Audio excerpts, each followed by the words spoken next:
अस्सलाम वालेकुम नाज़रीन, मैं हूं आपका मेज़बान सैयद ज़ीशान हैदर और आप देख रहे हैं मेरा यूट्यूब चैनल सदार टेलीमीडिया। अशफाकनामा के 99 प्रोग्राम के साथ आपकी खिदमत में हाजिर हूं।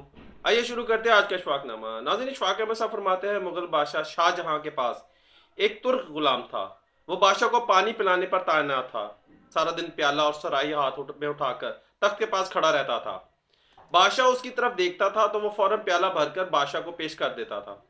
वो बरसों से ये ड्यूटी सर अंजाम दे रहा था और बड़ी हद तक बादशाह का रमज शिनास हो चुका था। लेकिन एक दिन उससे गलती हो गई। बादशाह को प्याला पेश किया।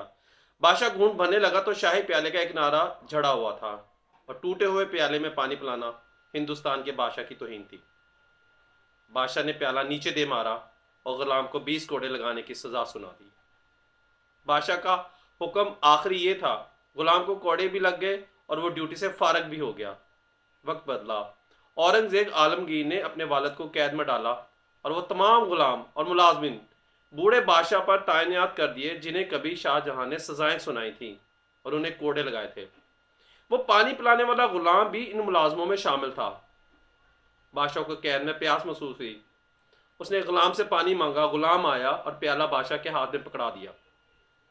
बादशाह ने प्याले को गौर से देखा। वो शिकस्ता था और किसी ने इसकी किरचियां, इसकी टीकरियां जोड़कर इसे काबिल इस्तेमाल बना दिया था ताकि उससे पानी पिया जा सके। बादशाह ने हसरत से प्याला देखा और फिर गुलाम की तरफ देखकर पूछा, मेरे साथ ऐसा सलूक क्यों हो रहा है? तो वो गुलाम मुस्कुराकर गर्ज किया, हजूर, ये वक्त का सलूक है। ये वही प्याला है जिसका एक कोना भरने पर आपने मुझसे पानी पीने से इनकार कर दिया था और इसे जमीन पर मारकर तोड़ दिया था। मैंने इस टूटे हुए प्याले की किरचियां उठा ली थी। मैंने उन्हें जोड़ा और उस घड़ी का इंतजार करने लगा जब आपको वक्त इस प्याले में पानी पीने पर मजबूर करेगा। और देख ले बादशाह सलामत, आज वो वक्त आ गया, आप उसी प्याले में पानी पी रहे हैं। शाहजहां की आंखों में आंसू आ गए। ये आंसू अगर ना भी आते तो बादशाह ने बाकी जिंदगी पानी इसी टूटे हुए प्याले में ही पीना था। क्यों?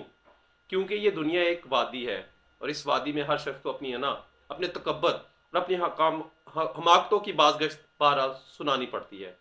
नाज़रीन, ये था हमारा प्रोग्राम। उम्मीद है आपको पसंद आया होगा। अगले प्रोग्राम तक के लिए मुझे इजाज़त दीजिए। अल्लाह हाफिज़।